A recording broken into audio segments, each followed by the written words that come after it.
小魂。看这灵纹是通过炼灵孵化的。铁蛋，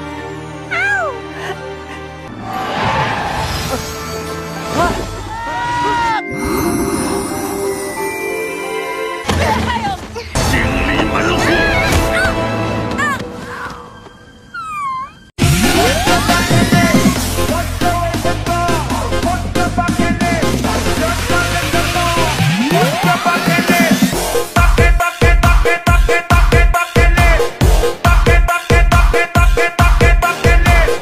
Keesokan harinya, Shochun terlihat mengurung diri di kamarnya sendiri. Kesedihan Shochun berasal karena kehilangan sosok Ling Fei.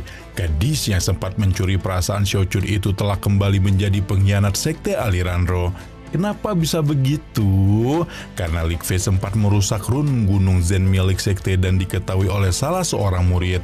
Peristiwa ini tentu membuat teman-temannya khawatir, terutama Xiaomei, Zhang Dahai, dan Su Baicha yang baru-baru ini menjadi pengagum pribadinya. Senior dari divisi tunggu tersebut akhirnya memutuskan untuk langsung mendobrak pintu, tapi tiba-tiba...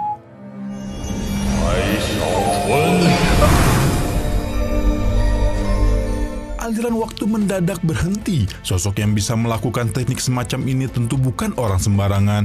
Dialah sang leluhur sekte aliran roh di masa lalu, Hanzong, seorang kakek tua yang merupakan murid dari kera bicara yang sempat memakan pil buatan Shochun. Hanzong menjelaskan bagaimana sungai Tongtian sebagai pusat dari dunia ini dijadikan tempat bagi berbagai sekte untuk berkultivasi. Masalah pencintaan memang sangat penting, tapi saat ini sebagai salah satu murid kemuliaan, latihan dan kultivasi Shochun adalah hal yang harus diutamakan bagi sekte aliran roh. Untuk mendukung perkembangan Shochun, Hanzong memberikan pemuda itu gulungan obat dari sekte Hanmeng sesuai dengan perintah sang kera bicara. Sebelum pergi, Hanzong juga sempat menyinggung soal Ti dan si telur kecil yang sempat menempel kepada Shochun. Diketahuilah ternyata kalau telur kecil tersebut merupakan calon dari sang raja binatang yang legendaris. Tidan baru bisa menetas setelah menyerap banyak aura dari binatang roh dan melewati proses pemurnian roh.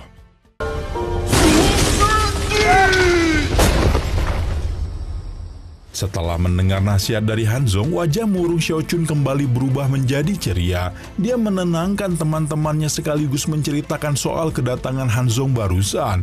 Nah, kebetulan Zhang Dahai yang berasal dari puncak pot ungu sempat mempelajari pemurnian roh. Dia juga memberikan Shochun beberapa barang yang sempat dimurnikan ketika berada di gunung.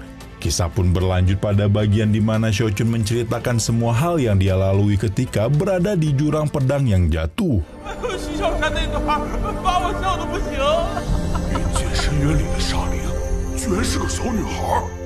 Tak terasa hari pun bergerak menuju malam. Setelah kepergian teman-temannya, Shochun pun mulai memikirkan cara untuk mengumpulkan banyak aura dari binatang roh. Keesokan harinya gosip-gosip langsung menyebar di seluruh sekte, mulai banyak pula orang-orang yang ingin agar Shochun dihukum.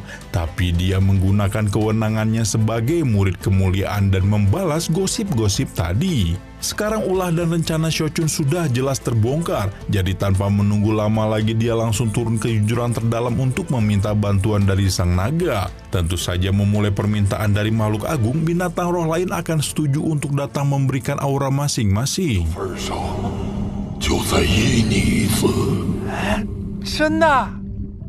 Binatang roh dari segala penjuru sekte memutuskan untuk turun gunung pergi ke rumah Shochun, termasuk juga serigala singa milik Han Li. Murid dari wilayah utara itu pergi meminta pertanggungjawaban, tapi protes yang dilayangkan kepada Shochun tidak ditanggapi dengan sangat serius. Han Li pun memutuskan untuk mengadukan masalah ini ke ketua utara. Kenapa tidak dengan pemimpin sekte atau Li Qingho atau Master Xiu sekalipun? Itu karena ketiga sosok petinggi ini sudah memutuskan untuk tutup mulut demi kemajuan sekte. Keesokan harinya Zhang Dahai pergi mengunjungi Shochun, tapi di saat yang bersamaan pula muncul tetua sekte utara bersama dengan Hai Li. Shochun meminta Zhang Dahai untuk berjaga di dalam sementara dia akan pergi menahan para tetua untuk tidak masuk. Para tetua sekte mulai curiga apakah Tidan benar-benar telur raja binatang atau tidak. Nah, demi membuktikannya, Zhang Dahai yang berada di dalam berniat untuk segera menetaskannya menggunakan teknik permunian roh. 但师弟如此信任于我，我可不能让他失望。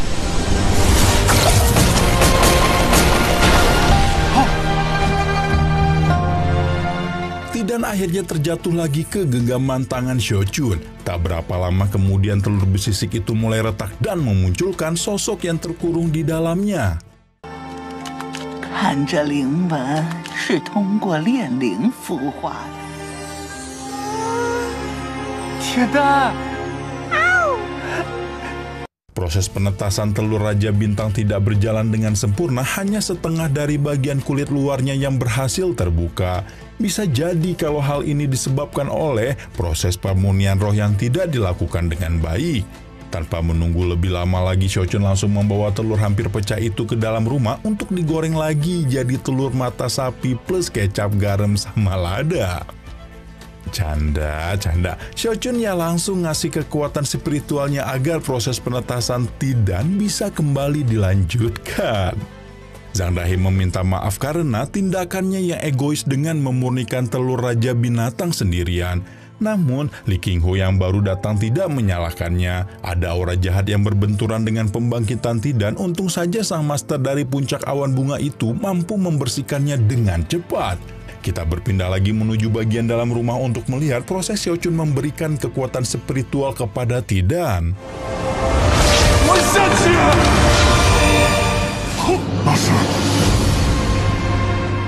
Akhirnya Xiaochun sang murid kemuliaan ke-10 berhasil diberkati oleh bayi calon Raja Binatang di masa depan. Langit pun berubah menjadi cerah seiring dengan keberhasilan pendukung terbesar sekte aliran roh.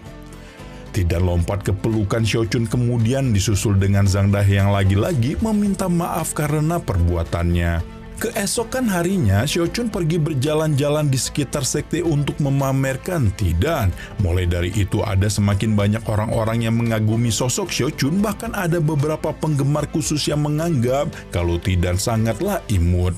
Tidak hanya murid-murid sekte yang berupa manusia, binatang roh seperti serigala milik Han Li juga lagi-lagi terpesona dengan sosok Tidan.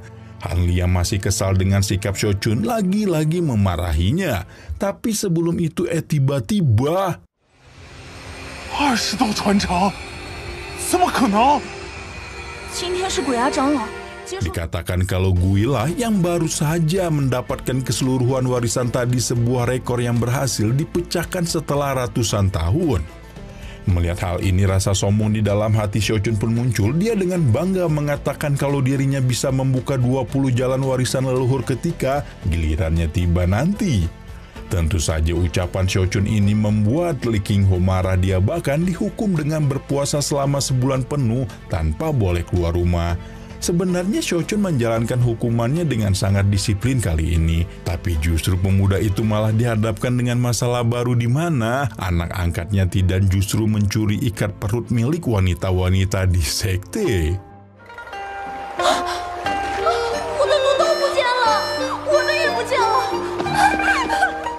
Aula penegak hukum langsung bertindak untuk menyelesaikan masalah ini. Salah satu sosok yang diutus adalah Tian Yu yang pernah dikalahkan oleh Xiaochun dalam kompetisi wilayah sekte. Tian Yu tentu tidak mau mengabaikan pemeriksaan terhadap rumah Xiaochun, musuh bubuyutannya. Xiaochun menyembunyikan ikat perut tadi di dalam tungku pembakaran obat. Pada awalnya trik ini tidak berhasil diketahui oleh Tian Yu, tapi suhu yang terlalu panas justru membuat karung pembungkus ikat pinggang perut meledak kemana-mana.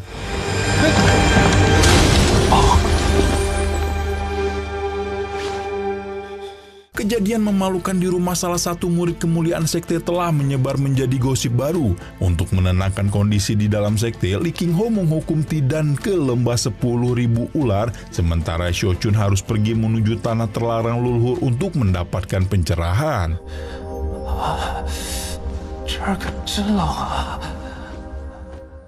Di sana Xiaochun sempat bertemu dengan Xingqi, seorang gadis yang pernah dia kalahkan berkali-kali ketika menyelesaikan ujian tugu obat.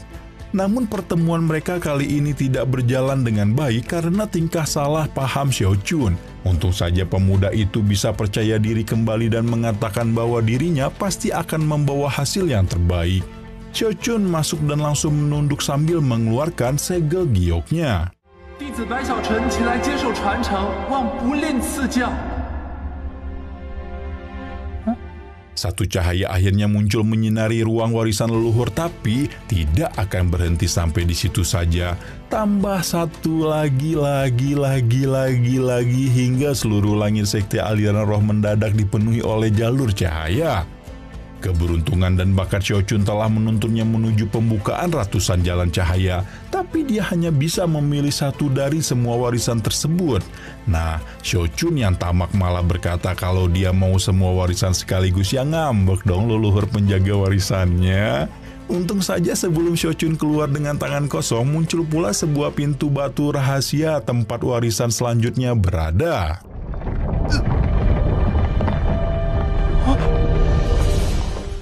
Ini adalah warisan emas yang tidak pernah didapatkan oleh siapapun di sekte aliran roh, tapi isinya justru membuat Xiaochun jadi marah sendiri. Ya, gimana nggak marah dikasih buku kok nggak ada tulisannya? Untung saja Xiaochun mampu menahan kemarahan dan mengingat kembali perkataan gurunya. Xiaochun mengeluarkan tetesan air sungai Tongtian pemberian Li Qingho. Dia meneteskan cairan tadi di atas buku warisan kosong dan tiba-tiba selain berhasil mendapatkan isi dari buku warisan emas, tampaknya kekuatan dari sungai Tongtian masih belum selesai berkecamuk.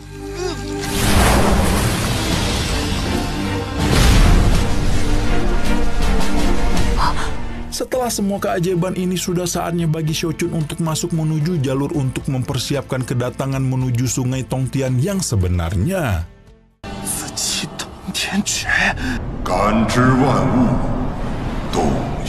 Di tempat yang begitu indah itu, pendengaran Xiaochun malah dikacaukan dengan suara dari tas penyimpanan.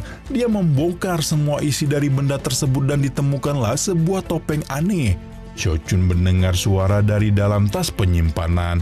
Karena kesal sendiri, Xiaochun memutuskan untuk pergi ke sungai Tongtian yang sebenarnya untuk membuat topeng tersebut. Tapi tiba-tiba muncul seorang pemuda gendut dari sana. Sosok itu memperkenalkan diri sebagai Ye Zhang, seorang murid dari sekte aliran darah yang selama ini berada di dalam tas penyimpanan Xiaochun. Karena tidak merasakan keuntungan apapun dari memelihara orang ini, awalnya Xiaochun berniat untuk membuangnya. Tapi Ye Zhang menawarkan sesuatu yang sangat berharga bagi Xiaochun, yaitu 是一件永恒之物，就藏在血息宗中锋血子殿下的密室内。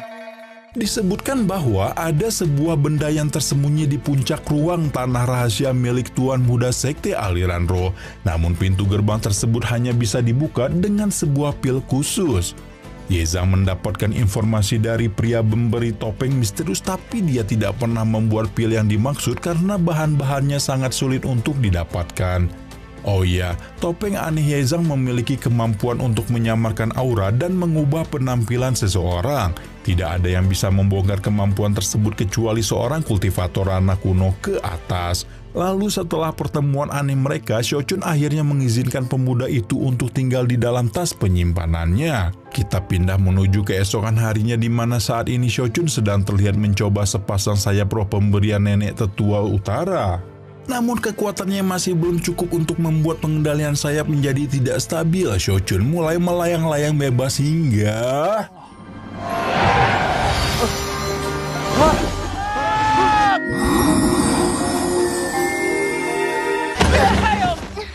Sosok yang ditabrak Xiaochun adalah adik Warner, salah satu Tian Jiao Utara yang menghilang ketika berkompetisi di jurang pedang yang jatuh. Tapi keadaan dan sifat adik Warner kali ini terlihat sangat aneh, bahkan Tidan juga sadar dan tidak ingin dekat-dekat dengannya. Tak berapa lama kemudian Gong Sung Yun datang untuk menjemput adiknya, tapi lagi-lagi adik Warner malah bertingkah tidak jelas dan bersembunyi di balik tubuh Xiaochun. 跟哥回去吧，爹娘要是知道你平安回来。 Pemuda itu memiliki banyak pertanyaan di dalam kepalanya, tapi pada akhirnya dia memutuskan untuk fokus pada latihan kultivasi saja. 修炼不死金刚需要吸纳大量灵气。 Sayangnya latihan pengendalian aura Xiaochun masih sangat-sangat kacau. Dia bahkan tiba-tiba bisa berubah menjadi endut dan juga malah kempes jadi kurus kering. 我要的是鸡肉，不是肥肉啊！ Setelah Xiaochun berhasil mengendalikan auranya, Tidan mulai berbicara dengan bahasa planet yang kita nggak bakal ngerti deh. Tapi kalau ditebak-tebak kayaknya Tidan menyarankan Xiaochun untuk memurnikan pil pengisi kekuatan spiritual level 4. Tiba-tiba Xiaochun teringat dengan gulungan obat pemberian Hanzong beberapa bulan yang lalu. Siapa tahu ada beberapa informasi penting dari sekte Hanmen yang bisa dia dapatkan dari sana. Sayangnya Xiaochun sama sekali tidak mengerti maksud dari tulisan-tulisan di gulung tersebut. Dia pun memutuskan untuk pergi ke aula leluhur dan memurnikan obat sendirian di sana.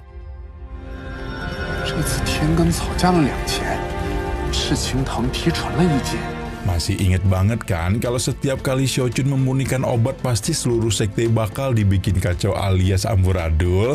Entah ada bencana atau malapetaka yang membuat seisi murid sekte kabur pontang-panting, orang-orang yang bertugas di aula penegak hukum akhirnya bertindak dan mendatangi aula leluhur, tepatnya adalah Tiyu dan Hanli.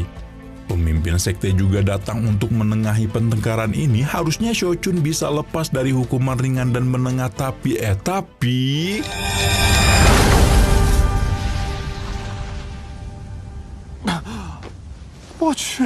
kalau udah begini ya pasti si kakek tua itu bakal marah. Dia bahkan sampai mengepalkan tangannya dan tiba-tiba bergerak memukul wajah Xiaochun.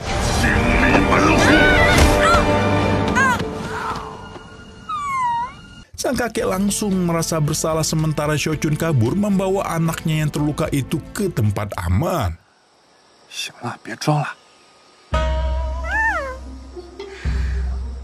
Walah, ternyata kita semua di prank nih. Tidan sengaja bersandiwara sesuai dengan ajaran Xiaochun yang agak sesat-sesat gitu. Tapi sandiwara mereka langsung terbongkar karena kedatangan pemimpin sekte. Kali ini dia pasti akan benar-benar membuat Xiaochun dihukum. Namun tiba-tiba Xiaochun memberikan saran kalau dia ingin dihukum dengan suatu pengasingan. Berkat pengkhianatan di keluarga Chen beberapa tahun lalu, sekte aliran roh telah memperketat izin keluar masuk sekte bagi setiap murid. Xiaochun berniat memanfaatkan hal tersebut agar tidak jadi dihukum, tapi ketua sekte malah menyetujuinya dengan mudah. Dia bahkan disiapkan berbagai bekal dan batu roh termasuk tanggal keberangkatan yang jatuh tepat pada hari itu juga.